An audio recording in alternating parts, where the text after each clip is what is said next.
Constable Mukwana was a person of interest. He places himself on the scene of crime and is also placed by other witnesses.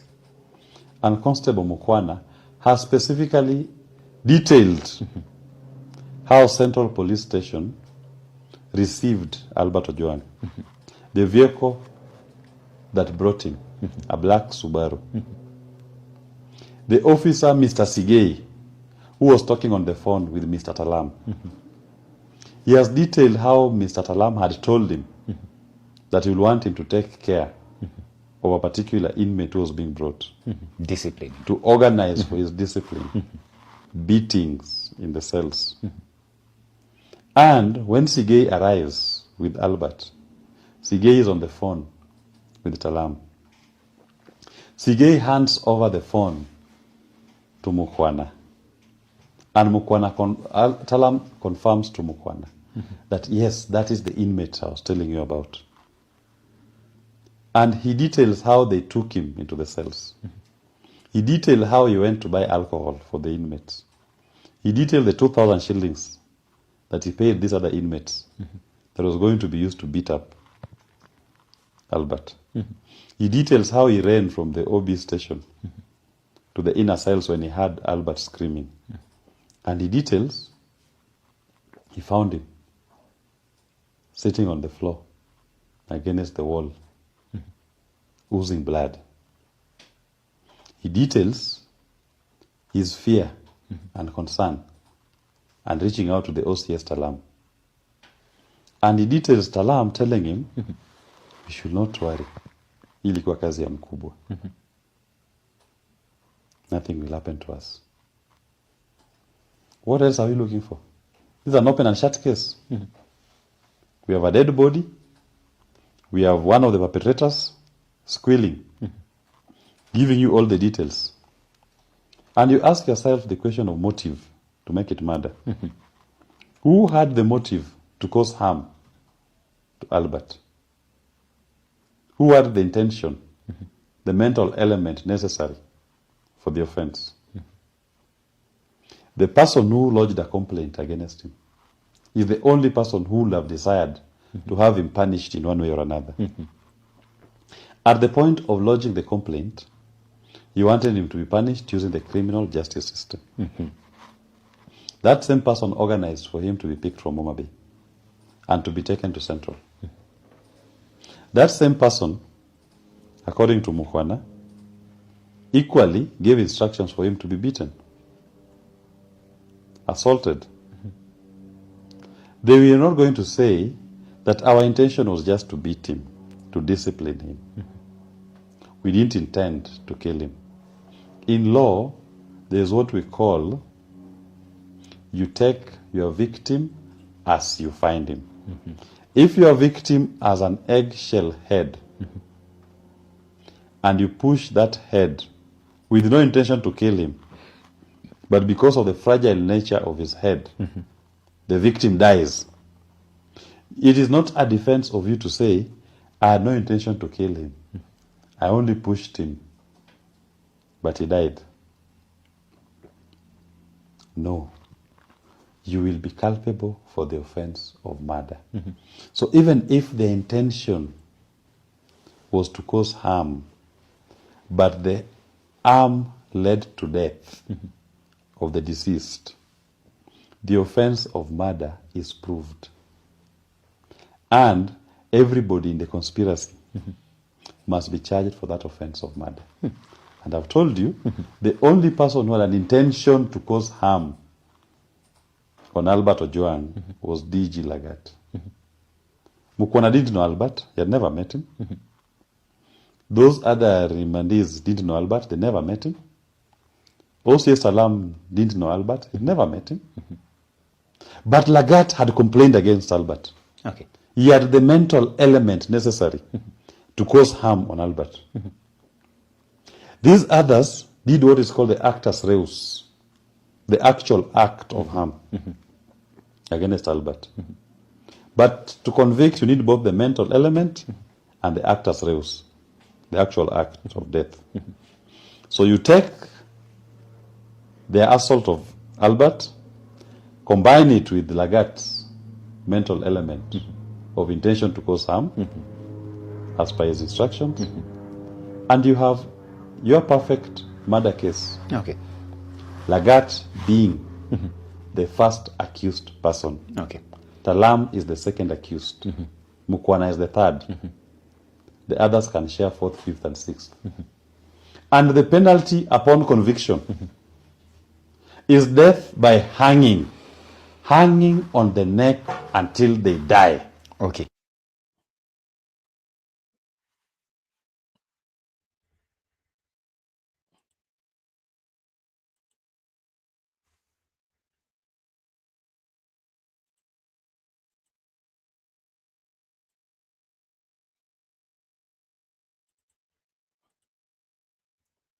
Well, good evening, viewers. You just heard that clip that we started with. That was Willis Otieno giving you details of what you expect on the trial of the policemen or the people who allegedly killed Albert Ojuang. So this is day 9. We said we'll keep on giving you the latest information about that case and what is happening. Now today is Friday. I hope that you had a nice week. Even as we wind up here on Africa 24, we've got lots of stories to share with you this morning.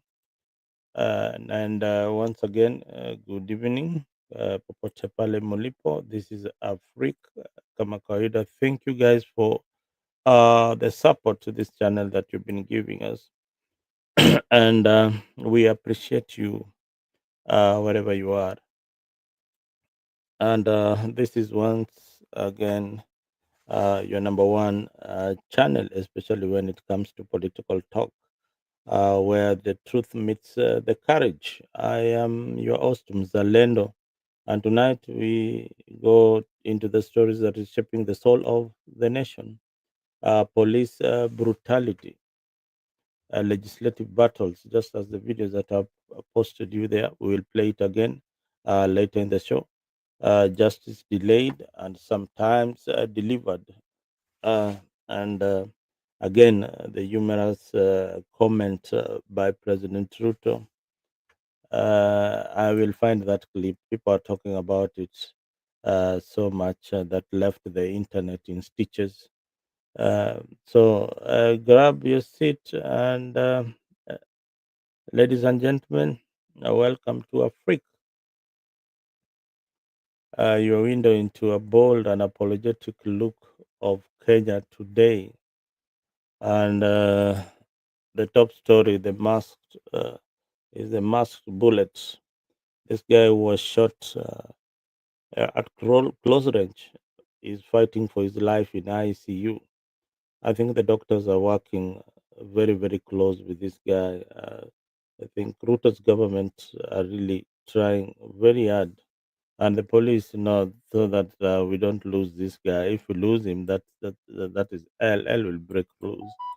So, Komali Madaktari who are doing their job, please make sure that you save the life of Boniface Karaoke. His family needs him. The only sin that Boniface did is to wear this thing, a mask. Hii ndio dhambi ile Boniface alisafanya kubwa sana, and being at that particular place where he met his bullets under this policeman. So that's our lead story tonight. We'll be having our reporters on the ground to brief us on what is happening. Kama kuna demos. If you're in Nairobi City, please tell us what is happening right now, this hour. Are there demonstrations going on? Or it is calm? Or if you're in the office, tupigie picha tuambie, mimi niko ofisi, nina kunywa kawa yangu ya asubuhi, and the country is calm. Our lead story tonight is one that has pierced the hearts of every Kenyan. A street vendor, Boniface Karaoke, was walking in Nairobi holding a packet of masks. Yani hizi vitu ndio alikuwa amebeba, hizi mask, hizi ndio zinaitwa mask. He was carrying this mask. When policemen saw that this mask is so dangerous, the only thing is wacha nimpige risasi tu tu tu. Mr. Officer, that was a mistake that you did, and you must pay for it. There's no forgiving you for that, so that ili iwe funzo kwa watu kama wewe tena wale police officers wanaenda kwa streets na kupiga risasi ovyo ovyo, ili iwe funzo kwa wewe. Wewe utakuwa ni example, na wale wengine waliua ule kijana Albert, you'll be an example. You're coming at a very dangerous time, Mr. Officer. Mali yote huko ujue, Kenya saizi kuko na tuko kwa internet age. Kila mtu ako na simu, smartphone. They'll take photos of you, they'll take pictures of you, and people are courageous, they don't really care.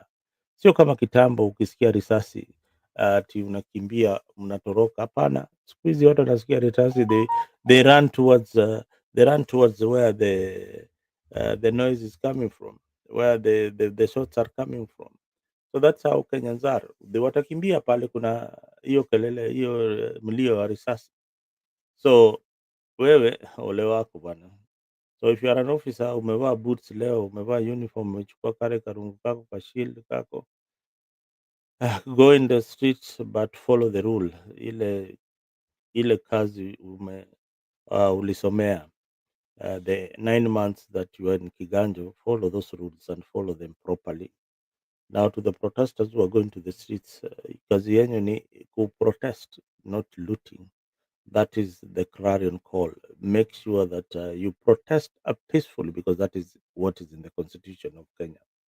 So anybody telling you you will not, you can't protest, that is a person who is causing havoc. And you've seen what has happened to those guys who are inciting people and saying that people like Gaucho, people like Swale, people like that Matekwe guy, most of them have gone into hiding or have come out apologizing that, oh, they didn't say this. But we'll play for you clips of where they were, what they were doing uh, in the streets of Nairobi, what they were saying. You know, internet never lies. Na tunawambia, please, please, please, I urge the Orange Democratic Party, stop using, let these goons not use the party name or Raila's name each and every time. They are painting Raila Odinga in bad light among so many other people.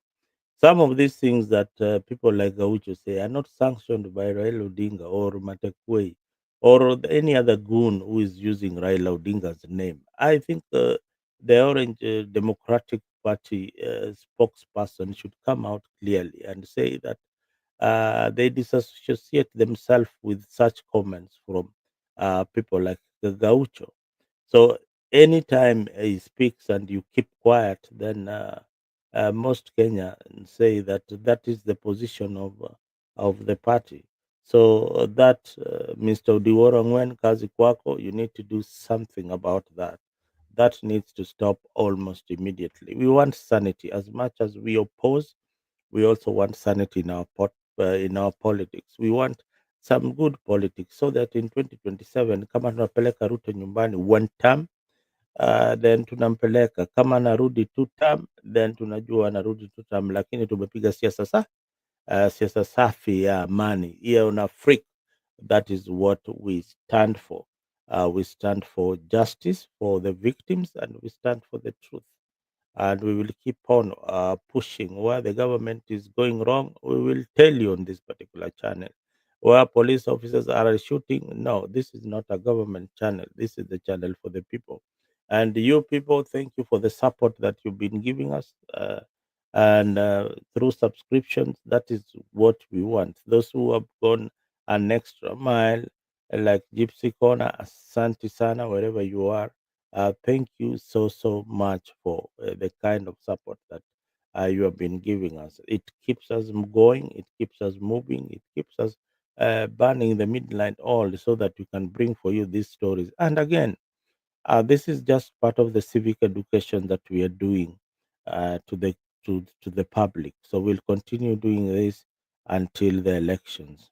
So back to our stories. Bonfire Karaoke was walking in Nairobi holding a packet of bags when policemen, two police officers accosted him. One holding a gun, a rifle, shot him at close range in the head. At close, and I think he was trying to even to block the shot. No warning, no threat, no justification at all, at all. No justification for such lethal force. Hata kama ilikuwa rubber bullet, there is nothing like that. Boniface is now fighting for his life in ICU. The two police officers, Klinzi Baraza and Duncan Kipron, have been arrested. Have been arrested.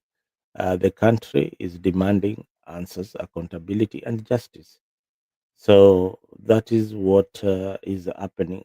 This clip has gone around in the social media. I will not play it again here for you, but you had an opportunity to watch it wherever on this particular channel. Go look it up and see what really happened. If you don't have it, then just send me an inbox. I'll send you the clip free of charge. This is the price we have to pay for our listeners. This thing is making a lot of noise here. I'm waiting for my reporter on the ground to tell me what is happening. So, Pole Sana. We want to hear from you also. Do you trust the Kenyan police to protect you or fear them more each and every day? Do you trust the Kenyan police? That is the question I posed there. Let me put it there so in bold so that you can see it. Whether you trust the Kenyan police, munawaamini au mapolisi wetu ama ni hatuwaamini? Do we really trust them, or we fear them, or when we see them we take off? Do we really trust? Do we really trust them, or what reforms are needed to end police impunity in Kenya? Yes, this is my question this morning. What reforms are needed to end police impunity in Kenya? So that is the question that we have. Thank you, Bwana Director, for giving me that question very fast. Uh, so we want to hear from you the kind of reforms that we need. And I also ask whether you trust these police officers with your life. Do you really trust them anymore? Me? No, no way. Let us know. Let us know your answer through our WhatsApp direct link, or you can get into our YouTube page like today and and put your comments. Make sure you put your comments there, and I will be able to read them out, and I'll be able also to share them with our viewers. So the other story is about Albert Juang. The shooting comes, the shooting of this Oka comes barely days after the killing of blogger Albert Juang while in police custody. His crime, defamation, allegedly. The results, a young man dead. And now the Deputy Inspector General Edu Langat has stepped aside as investigations continue. Let us be clear. This is not just about one blogger or one oka. It's about a broken system, a system that shields the gun, not the people. Where system that shields the gun, not the people. Yeah, so nyinyi wananchi wa kawaida mko wapi? This system will protect the men in uniform. And as we've seen them coming, talking on on talking on mainstream media, sometimes I don't want. I've got a very negative opinion about the former police spokesperson, and the way he talks. I don't know. It's because I've seen him through in the past regimes, and I still feel that he has got nothing to offer because while this regime of William Ruto was fighting, he was on the other side, and of course defending police brutality. So I really don't know why he is the man who needs to be invited each and every time to give those points that uh, he normally gives on mainstream media. So I think mainstream media saa zingine pia mnatuangusha. You need to give people civic education as much as we want to hear from that side. I think sometimes it's irritating, especially on the issue of Albert Ojwang. I didn't like his comment. Pole sana if you are his fan. Now, something else that has gone too fast is the 2025 finance bill, finance budget. No, 2025 uh, budget. Now, that budget passed earlier yesterday. It passed earlier yesterday, and now there are few crucial changes that have been dropped on the financial budget. And that is what I told you the other time, just here on this channel, that they need to think about it. They dropped the controversial clause that I've been telling you that gives KRA access to your private financial data without consent. That one was going to bring a lot of problems. While the government says that the bill will boost revenue, many Kenyans are asking at what cost, not our private life, and at what cost our dignity, bwana. You can't get into our private life and checking. That is what people don't want. Don't mindle into. Wewe chukua pesa yako ya ile ya tax ile unachukua na unini uende zako. But you see, when they drop this law, then this was what it means. Now the collection narrows. Whatever projection body had, when this is dropped, then it will affect his entire budget. So I don't know what how Parliament addressed this because that one was expanding the tax collection net by KRA. So they would have gone everywhere to look for this money. So that one itakuwa ni shida kidogo.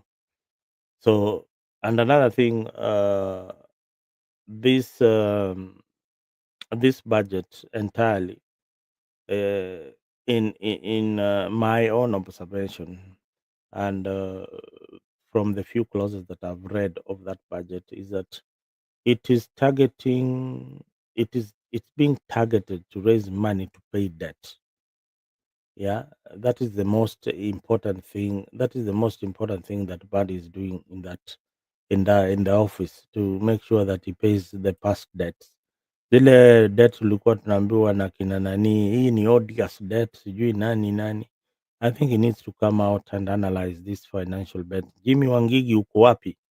Ukuja utuambie mambo ya hii budget. Najua umeisoma kwa makini. You need to tell us about it. We ask you guys, do you support this finance bill? Yes or no? Swali ni simple. Una support hii finance bill, yes ama hapana? Lakini ishapitishwa, itakuwa sheria, president will sign it very very soon. Sasa hata usiposupport ni kelele tutapiga tu, tuende kwa streets nini, and tukikuwa wengi tena itaangushwa.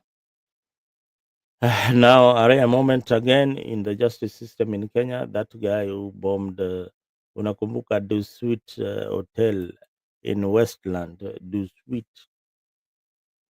Who remembers that? Who remembers that bomber huyu jamaa ni wa Al-Shabaab ama ni wa nani? Kumbe there was some logistical support money that was given. That happened in 2019.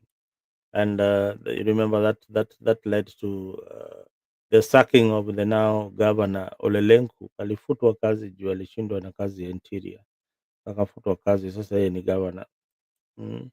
So the people who gave logistical support and now they will pay, but the question remains that how many walked free, and is our security system truly preventing the next terror attack in our country, or just reacting to it? So Kenya, we need to really work very, very hard, even after convicting this guy.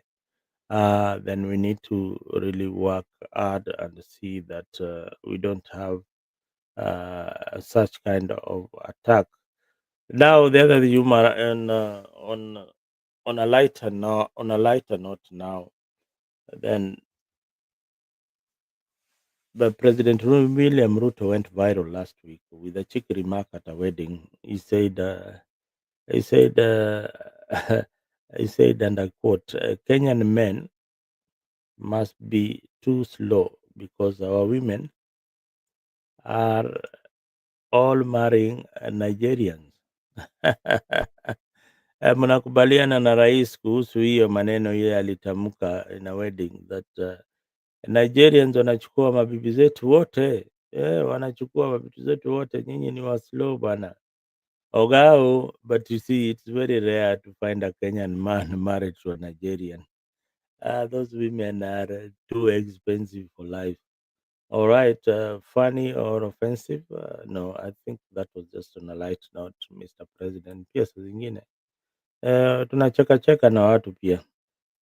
Funny or offensive? No, I don't think that was very offensive, my friend. And it was something that shows deeper truths about identity, relationships that Kenyans go through today.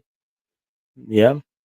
And we'll talk about it. We'll talk about it. We'll talk about it. We need a whole show for that. Whether uh, Kenyan men, are being overtaken by Nigerians. That can be very humorous. A very good topic there introduced by President. Ladies and gents watching us, would you date across borders?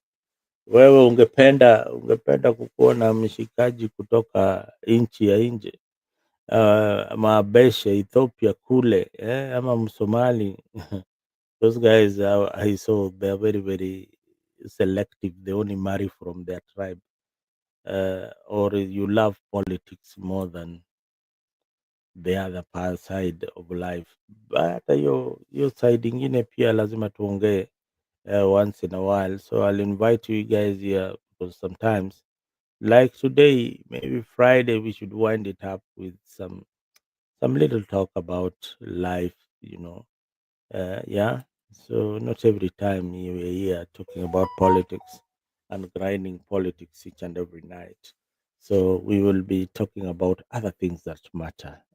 Give me your opinion about that, so that you can join me when we talk about mambo ile natu affect sisi kama wanaume, men talk. Unajua, there's some men who are acting out there, and they don't talk about it. Men really are hurting, but they don't talk about it. So even when you see policemen behaving erratically, it's because there's a lack of conversation. Stress ni mingi pale kambini, jamaa anaishi kwa zile manyumba za mkebe na nini. Wewe bado uko kwa streets na yeye hapo, pengine hata hajapata mshahara yake, imechelewa, madeni ndio hayo, payslip imekatwa, boss. Kuna state mingi anaona wabunge wanajiongezea mshahara, yeye ndio dereva, yeye ndio bodyguard, yeye mshahara yake hata wabunge washughulikii. Parliamentarians, boss, now you're having a meeting and the cabinet is having a meeting with the president. Please, those are some of the issues that you need to address. In fact, very importantly, you need to address the issue of salaries of civil servants. Civil servants lazima waongezwe mshahara. Hiyo ndio kauli na kata. Parliament should pass a law that walazima au mapolisi waongezwe mshahara. Bila hivyo bana, hao jamaa watakuwa na utendakazi duni. And another thing, why should Boniface Mange raised a question? Why should policemen wear masks during protest? I don't know why they need to be wearing masks, because is it to hide their identity in Kenya? Why should they be wearing masks? Is the finance bill fair? Uh, is this finance bill fair? Another question that is being asked there down there, I can see, is that is this finance bill fair to the low income earners in Kenya? No, it's not fair to them, because if the salary remains constant and the deductions are as you see them, housing unakatwa pesa hapo, SHA pia unakatwa pesa hapo, then unabaki hauna kitu ya maana sana, na mshahara ni ile ile. So mshahara ingeongezeka kidogo na hiyo deduction ikuwe ni constant, certain amount capped at a certain rate, then that one would have been good for the civil servants. What is your opinion about it? I think that is what people are really looking up to, that hii pesa hata kama itaongezwa iongezwe kidogo, ndio watu wabaki na kakitu pale kwa payslip.